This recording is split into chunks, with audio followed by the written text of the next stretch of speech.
My name's Emily Carter, a 28-year-old from Austin, Texas. On February 15th, 2025, my dog Luna, a 4-year-old border collie, was choking on a toy in our neighborhood park. I called for emergency help, but fake HOA cops blocked the vet's access with their truck, spilled her equipment, and stopped her from reaching Luna in time.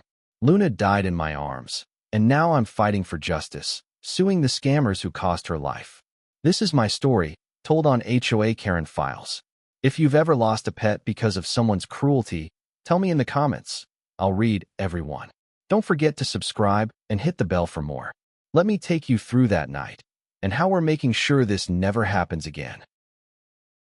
I'm Emily Carter, 28 years old, and I've lived in the Meadowview Heights neighborhood in Austin, Texas, for the past 3 years. My border collie, Luna, has been my best friend since I adopted her at 6 months old. She's a 4-year-old bundle of energy, black and white fur, bright brown eyes, and a tail that never stops wagging. Luna loves our evening walks to the neighborhood park, where she chases squirrels, rolls in the grass, and barks at the ducks in the pond. At 28, I'm a graphic designer who works from home, and Luna is my constant companion, curled up at my feet while I sketch or jumping up to nudge my hand when she wants a treat. She's my everything, my family, my joy, my reason to keep going on hard days. On the evening of February 15th, 2025, Luna and I were at the park, just like always. It was a chilly night, the stars bright overhead, the park quiet except for the sound of crickets and Luna's happy barks as she chased a ball I'd thrown. I was sitting on a bench, smiling at her antics, when she suddenly stopped, pawing at her mouth, her body tensing. I ran over, my heart racing, and saw she was choking. She'd picked up a small rubber toy left in the grass, and it was lodged in her throat. She was gagging, her eyes wide with panic, her breathing shallow and labored. "Luna, hold on," I cried, dropping to my knees, trying to pry the toy out with my fingers, but it was too deep, and she was struggling too much. I knew I needed help, fast. I called Austin Animal Rescue, a 24/7 emergency service I'd used before for a neighbor's cat. "My dog's choking, she can't breathe," I said, my voice shaking as I gave them the park's address. The dispatcher, a calm woman named Emily, told me help was on the way. "We're sending Rachel Harper. She'll be there in 10 minutes, she said, her voice steady. "Keep her as calm as you can." I nodded, tears streaming down my face as I held Luna, stroking her fur, whispering, "You're going to be okay, girl. Help's coming." But at 28, I'd never felt so helpless, watching my best friend struggle for air, her body trembling in my arms. I saw headlights approaching, a white van with the Austin Animal Rescue logo, and I felt a surge of relief. Rachel Harper, a 32-year-old animal rescuer I'd met before, jumped out, her medical kit in hand, her face focused as she ran toward us. "I've got her," she called, dropping to her knees beside Luna, her hands already reaching for a pair of forceps to remove the obstruction. But before she could start, a black SUV screeched to a stop, blocking the narrow path to the park, its doors marked with a logo that read Meadowview HOA.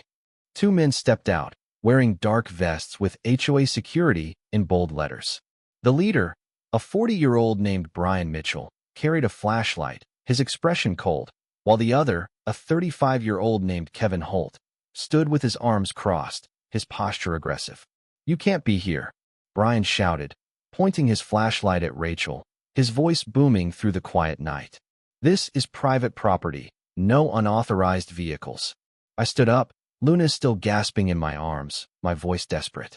"She's a vet, my dog's dying," I yelled, tears streaming down my face. "Please, let her through."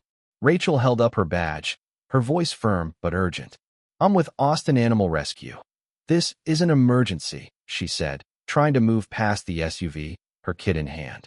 But Brian stepped in front of her, shoving her back, his force knocking her medical kit to the ground, the tools scattering across the pavement, forceps, oxygen mask, everything we needed to save Luna. "Get that van out of here," Kevin barked, kicking the scattered tools further away, his boot crushing a syringe underfoot. I screamed, my heart breaking as I held Luna, her breathing growing weaker, her body going limp. "Please stop," I begged, my voice raw, but they wouldn't listen. Rachel tried to push past again, her voice rising. "You're killing her dog." But Brian grabbed her arm, dragging her back to her van, while Kevin moved the SUV to fully block the path, making it impossible for Rachel to get back to us quickly. By the time Rachel retrieved her spare kit from the van and ran back on foot, it was too late. Luna's eyes fluttered shut, her body still, and I let out a sob, cradling her as she took her last breath in my arms. "No, Luna, no," I whispered, my tears falling onto her fur, my best friend gone. I looked up at Brian and Kevin, my grief turning to rage. "You killed her," I screamed, my voice echoing through the park, the neighbors who'd gathered gasping in horror. Rachel knelt beside me, her face pale, tears in her eyes as she checked Luna's pulse, shaking her head. "I'm so sorry, Emily," she whispered, her voice breaking. At 28, I'd never felt such pain or such anger. I knew I couldn't let this go. Luna deserved justice, and I was going to fight for her. Luna's death broke something inside me, but it also lit a fire I didn't know I had. I sat there in the park, her body still warm in my arms, Rachel beside me, her hands trembling as she gathered what was left of her equipment. The neighbors who'd gathered were crying, some taking photos, others calling the police. At 28, I'd never been so angry in my life. Brian and Kevin stood by their SUV, their expressions smug, like they'd done nothing wrong, but I knew they were responsible for Luna's death. They'd blocked Rachel, scattered her tools, and stopped her from saving my best friend. I wasn't going to let them get away with it. Rachel called her supervisor at Austin Animal Rescue, a 45-year-old woman named Lisa Carter, who arrived within 20 minutes, her face grim as she surveyed the scene. "This isn't a real HOA," Lisa said, her voice tight, looking at the SUV's logo. "Meadowview Heights doesn't have one. I've worked in this area for years." She called the Austin Police Department, and soon, 2 officers arrived. Officer Maria Gonzalez, a 38-year-old with a no-nonsense attitude, and her partner, Officer James Lee, a 35-year-old who dealt with fake HOA scams before. "We've got reports of fake HOAs in the area," Maria said, her voice serious as she took statements from me, Rachel, and the neighbors. "We'll need to see that footage," she added, pointing to a neighbor's security camera that had caught the whole thing. The footage was damning. It showed Brian and Kevin blocking the path with their SUV, Brian pushing Rachel and scattering her kit, Kevin kicking the tools, and the agonizing minutes where Rachel couldn't get to Luna. I watched it on Maria's tablet, my chest tight, tears streaming down my face as I saw Luna's last moments again. "They're going to pay for this," I said, my voice shaking but firm. Maria nodded, her expression hard. "We're arresting them for obstruction, reckless endangerment, and impersonating an HOA," she said, as she and James handcuffed Brian and Kevin, their smug looks replaced with panic. The neighbors cheered, their voices a wave of support, but I couldn't feel anything but grief. I called my brother, Michael Carter, a 30-year-old lawyer who specialized in civil cases. "Michael, I need your help," I said, my voice breaking as I explained what happened. "They killed Luna, and I want them to pay." Michael was furious, his voice sharp. "This is a clear case of negligence and fraud," he said. "We're suing them for everything they've got: emotional distress, wrongful death of a pet, punitive damages, the works." He connected me with a friend of his, Jessica Miller, a 42-year-old animal rights lawyer who'd handled cases like this before. "We'll make this a landmark case, Emily," Jessica told me, her voice steady. "Luna's death won't be in vain." The next day, I organized a small vigil for Luna in the park, inviting the neighbors who'd witnessed everything. We lit candles, placed flowers where Luna had died, and I tied her collar to a tree, her tag glinting in the candlelight. "I'm so sorry, girl," I whispered, my voice breaking, the neighbors crying softly around me. Rachel was there, her face etched with guilt, and I hugged her, my voice soft. "This isn't your fault," I said. "It's theirs." At 28, I'd never thought I'd be planning a vigil for my dog, but I knew this was just the beginning. I posted about Luna's death on social media, sharing the video from the security camera, and it went viral, 3 million views in 24 hours, with hashtags like #JusticeForLuna and #StopTheHOAs trending. Comments poured in, "This is heartbreaking. Those monsters need to pay." I felt the world's support, and it gave me the strength to keep going. Michael and Jessica worked fast, filing a lawsuit against Brian, Kevin, and the fake HOA, which we learned was a front for a shell company called Greenview Holdings LLC, tied to a developer named Horizon Realty. They'd been extorting residents to force them out of the neighborhood for a new condo project. My house, near the park, was on their list. They targeted you because they thought you'd give up, Michael told me, his voice tight. But they picked the wrong person. I nodded, my grief fueling my resolve. At 28, I'd never been in a legal battle before, but I was ready to fight for Luna, no matter what it took. Luna's death struck a chord with people far beyond Meadowview Heights, and I felt the weight of that support every day. The viral video of her final moments, combined with my posts on social media, brought attention I never expected. Local news stations like KXAN picked up the story, interviewing me in the park, Luna's collar still tied to the tree, flowers piling up around it. Luna was my best friend, I told them, my voice steady despite the tears in my eyes. They stopped us from saving her, and I won't stop until they're held accountable. The segment aired that night, and by morning, #JusticeForLuna was trending nationwide, with over 5 million views, shared by animal rights groups, pet lovers, and even celebrities. The police investigation revealed the depth of the scam. Greenview Holdings LLC, the fake HOA, was linked to Horizon Realty, a developer that had extorted over $40,000 from residents across Austin, targeting neighborhoods like mine to clear land for condos. My house, near the park, was on a prime lot they wanted. The police raided Horizon's office, uncovering fake HOA letters, financial records, and a list of targeted properties. The man behind it, a 50-year-old named Paul Dawson, had a history of fraud, and Horizon was taking a cut to fund their projects. Other victims came forward. Over 8 residents in Austin reported similar harassment, including a family fined $2,000 for their kid's treehouse and an elderly man threatened into selling his home. The neighborhood rallied around me in a way I never expected. At 28, I'd always kept to myself, but Luna's death brought us together. Neighbors organized a Pause for Justice march, walking through Meadowview Heights with signs that read Justice for Luna and Stop Fake HOAs. Over 200 people showed up, many bringing their dogs, their barks echoing through the streets. A 10-year-old girl named Mia, who'd played with Luna in the park, made a sign with a drawing of Luna, her tail wagging in the sky. "Luna's in heaven now," she told me, her voice soft, and I hugged her, my heart aching but grateful. The march ended at the park, where we planted a small garden around the tree with Luna's collar, a memorial to her and a symbol of our fight. Animal rights groups got involved, with PETA and the ASPCA sharing Luna's story on their platforms, calling for stricter laws against fake HOAs. Luna's death highlights the danger of these scams, PETA wrote in a statement, their post shared over 100,000 times. A GoFundMe started by the neighbors raised $10,000 to help with legal fees, with donations from as far away as Canada and Australia. "I lost my dog to negligence too," wrote a donor from Sydney. Fight for Luna. "I used some of the money to hire a private investigator, Mark Evans, a 45-year-old who'd worked on fraud cases, to dig deeper into Horizon Realty's operations. Mark uncovered a larger network. Horizon had scams running in 3 other states, targeting pet owners and vulnerable residents to force them out. They knew Luna's death would get attention, Mark told me, his voice grim. They didn't care. They thought they'd get away with it. But they didn't count on the community's response.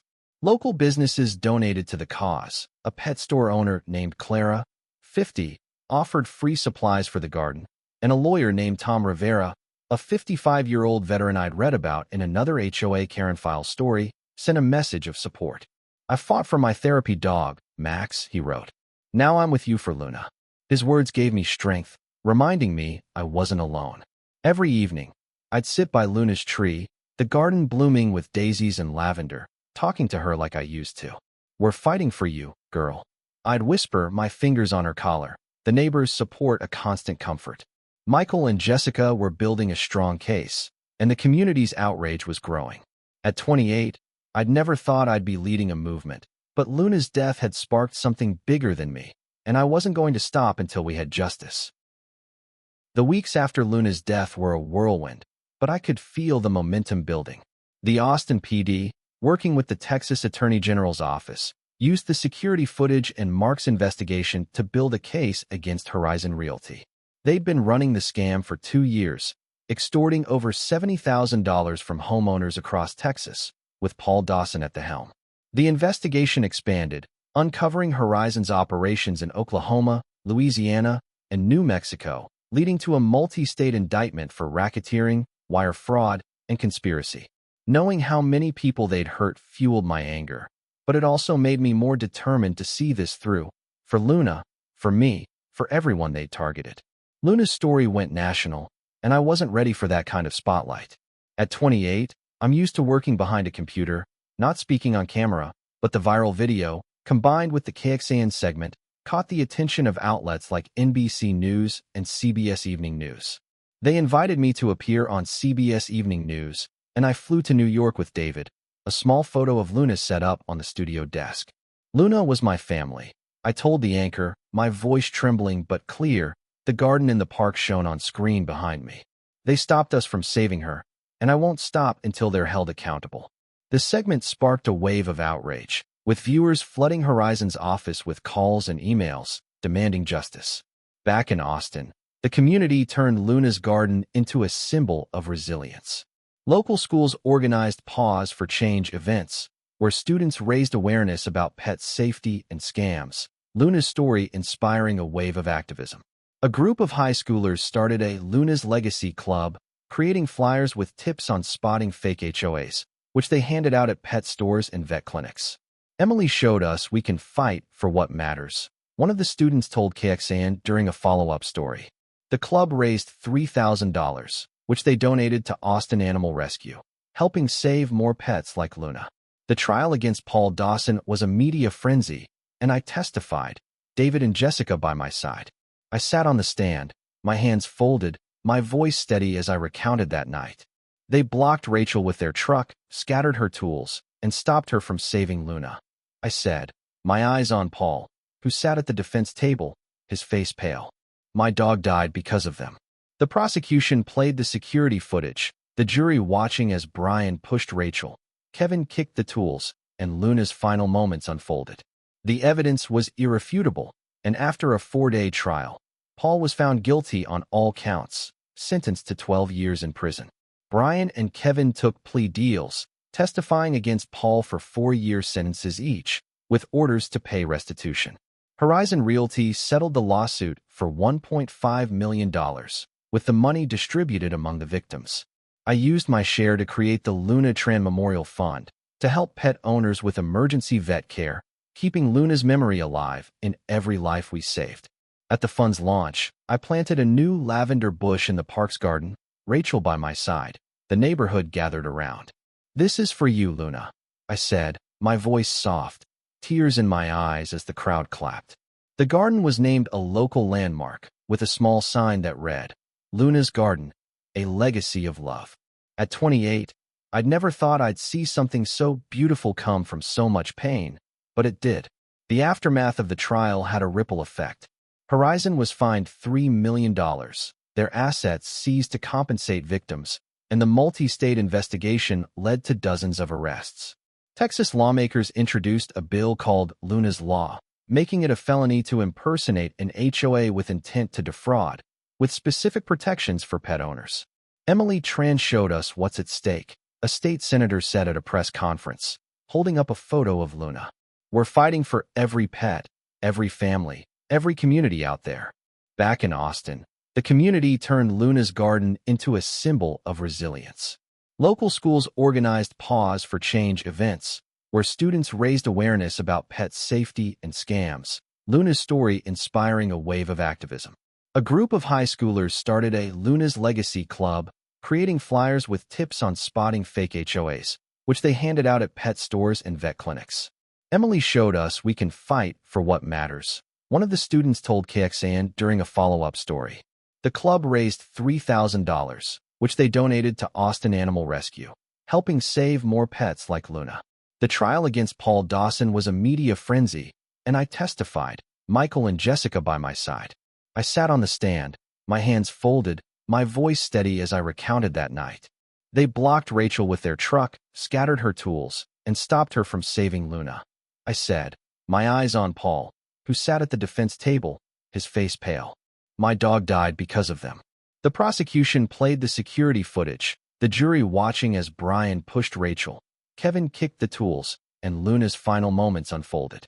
The evidence was irrefutable, and after a 4-day trial, Paul was found guilty on all counts, sentenced to 12 years in prison. Brian and Kevin took plea deals, testifying against Paul for 4-year sentences each, with orders to pay restitution. Horizon Realty settled the lawsuit for $1.5 million, with the money distributed among the victims. I used my share to create the Luna Carter Memorial Fund to help pet owners with emergency vet care, keeping Luna's memory alive in every life we saved. At the fund's launch, I planted a new lavender bush in the park's garden, Rachel by my side. The neighborhood gathered around. "This is for you, Luna," I said, my voice soft, tears in my eyes as the crowd clapped. The garden was named a local landmark, with a small sign that read, "Luna's Garden, a legacy of love." At 28, I'd never thought I'd see something so beautiful come from so much pain, but it did. The aftermath of the trial had a ripple effect.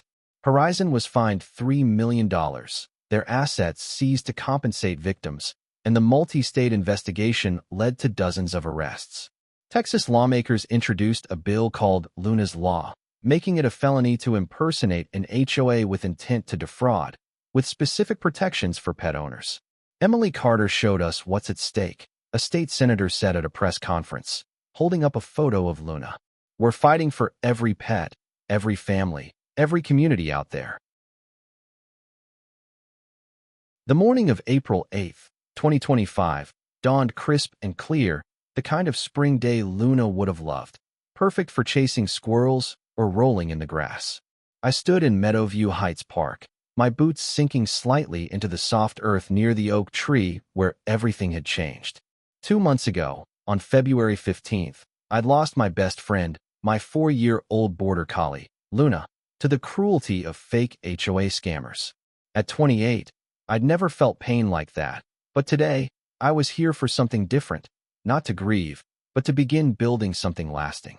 The spot where Luna had taken her last breath was marked by a small circle of flowers, daisies and lavender planted by neighbors, and a wooden sign Mia had painted, "Luna's Garden, coming soon." It wasn't much yet, but it was a start. I held a clipboard, my hands steady despite the nervous flutter in my chest. Today was the groundbreaking for Luna's Garden, a community project to turn this corner of the park into a permanent memorial for Luna, and a symbol of our fight against the scam that took her. The Luna Carter Memorial Fund, launched just 3 weeks ago with the first $5,000 from the GoFundMe, had already helped 2 pet owners, a tabby cat with a broken leg and a beagle needing emergency surgery. Every email from a grateful owner felt like Luna nudging my hand, her tail wagging in the sky. "We're doing this for you, girl," I whispered, glancing at the tree where her collar hung, its tag glinting in the sunlight. The park was starting to fill with people, neighbors I'd known for years, new faces who'd seen Luna's story online, and a few reporters from KXAN, their cameras discreet but present. Rachel Harper arrived, her vet bag slung over her shoulder, a tentative smile on her face. "You ready for this, Emily?" she asked, her voice warm. I nodded, grateful for her. At 32, Rachel had carried the weight of that night as heavily as I had, blaming herself for not getting to Luna in time. But we'd grown close these past weeks, sharing coffee and stories, finding solace in our shared love for animals. "As ready as I'll ever be," I said, squeezing her hand. Michael, my brother, was there too, his lawyer brain already ticking through logistics for the fund. He'd been a rock, pushing the lawsuit against Horizon Realty forward even as the case grew more complex. Jessica Miller, our animal rights lawyer, had flown in from Dallas, her presence a reminder that this fight was bigger than Austin. "We're just getting started," she told me last night over dinner, her eyes fierce. "Paul Dawson's day in court is coming." Brian and Kevin, the fake HOA cops, had taken plea deals a week ago, 2 years each for obstruction and fraud, with orders to testify against Dawson. It wasn't enough, not for Luna's life, but it was a crack in Horizon's armor, and we were prying it open. The crowd grew to about 50 people, small but mighty. Mia, the 10-year-old who'd marched with us, stood with her parents, clutching a shovel decorated with paw print stickers. Her beagle, Toby, wagged his tail, sniffing the flowers. "This is for Luna," she told me yesterday, her voice serious, and I'd hugged her, my heart swelling. At 28, I'd never thought a kid could teach me so much about hope, but Mia had, and she wasn't alone. The Luna's Legacy Club, those high schoolers who'd raised $1,000 for the fund, were passing out flyers, their energy infectious. Spot a fake HOA. Their flyers read, listing tips I wished I'd known 2 months ago. I stepped to a small podium we'd borrowed from the community center, my palms sweaty as I gripped the microphone. Public speaking wasn't my thing. Give me a sketchpad and a deadline any day, but this was for Luna. "Thank you all for coming," I said, my voice catching slightly. The crowd quieted, their faces kind, expectant. 2 months ago, I lost my best friend, Luna, right here. She was my family, my joy, and she died because people like Brian Mitchell and Kevin Holt thought they could bully us. But they didn't count on you.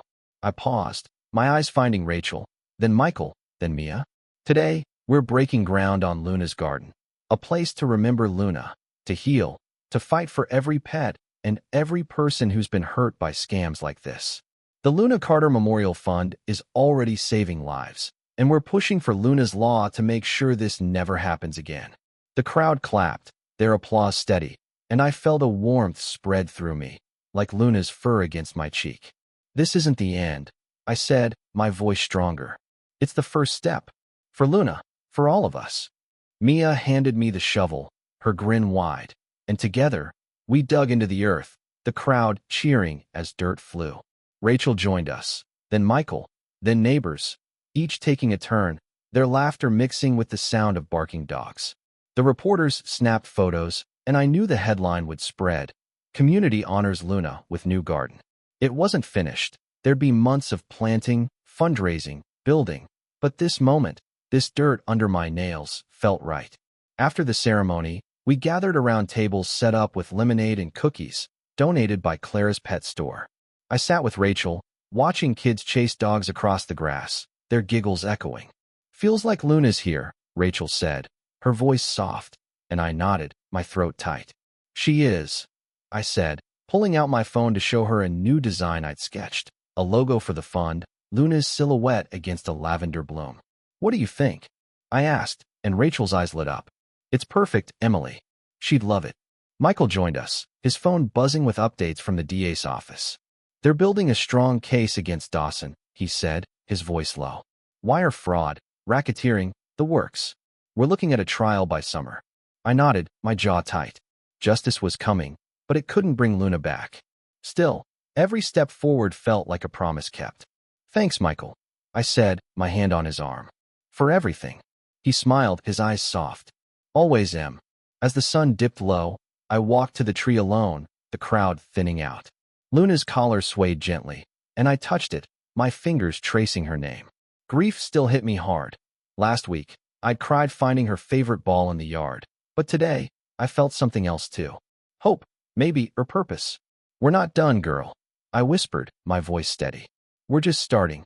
That night, I posted about the groundbreaking online, sharing a photo of the shovel in the dirt, Luna's collar in the background. "Luna's Garden begins today," I wrote. "Thank you for fighting with us. #Justice for Luna." By morning, it had 10,000 likes, comments flooding in. "You're so strong, Emily. Luna's proud of you."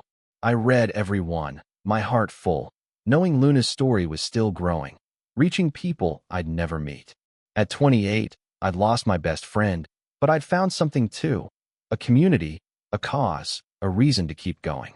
Luna's Garden would bloom, her fund would save lives, and her law would protect others. The fight wasn't over, but as I looked out my window at the park, the stars bright above, I felt her with me, her tail wagging, her eyes full of love. "We've got this, Luna," I said, my voice soft. And I knew we did. And that's where my story with Luna stands today, April 14th, 2025. A story of heartbreak, but also of hope. 2 months ago, I lost my best friend, my border collie Luna, to the cruelty of fake HOA scammers. But because of her, we've started something unstoppable. Luna's Garden, a fund saving pets' lives, and a fight for justice that's only just begun. I'm Emily Carter, and I'm not done yet. Not until every pet owner feels safe. Not until Luna's legacy blooms in every corner of this city. If you've ever loved a pet, if you've ever felt the pain of loss or the fire to fight back, I want to hear from you. Drop your story in the comments below. I read every single one. And if this story touched you, please hit that like button. It helps spread Luna's message further. Don't forget to subscribe to HOA Karen Files and ring the bell so you never miss an update on this fight. Together, we're making sure no one else loses their Luna. Thank you for being here. Let's keep going.